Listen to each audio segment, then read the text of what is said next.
પ્રધાનમંત્રી નરેન્દ્ર મોદીની ઈંધણ બચાવવાની અપીલને વડોદરાની મહારાજા સયાજીરાવ યુનિવર્સિટીના કર્મચારીઓએ મિશ્ર પ્રતિસાદ આપ્યો।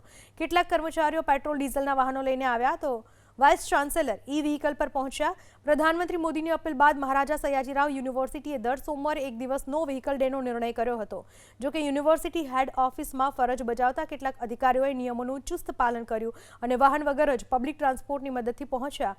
खुद वाइस चांसलर पोतानी ईवी कारनी मददथी यूनिवर्सिटी पहुंच्या तो કેટલાક કર્મચારીઓએ નિયમો પાળવા ખાતર પાડ્યા કારણ કે કેટલાક અધિકારી અને કર્મચારીને પરિવારજનો તેની માલિકીના પેટ્રોલ ડીઝલના વાહનો લઈ મૂકવા આવતા કેમેરામાં કેદ થયા।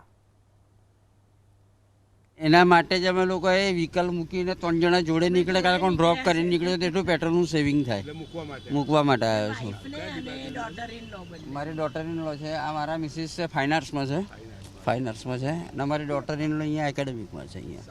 एक तो नो व्हीकल डे और हमने इसलिए ईवी चुनी जहाँ की पेट्रोलियम प्रोडक्ट का यूज़ उसमें नहीं होता है, तो हम पेट्रोल यूज़ ना करें, ईवी पे आए और कार पुलिंग, व्हीकल पुलिंग, ये जो कंसेप्ट है हम हमारे सेक्रेटरी के साथ पुलिंग करके आए ताकि ये मैसेज जा सके कि बाबा आपको ऐसे आना है।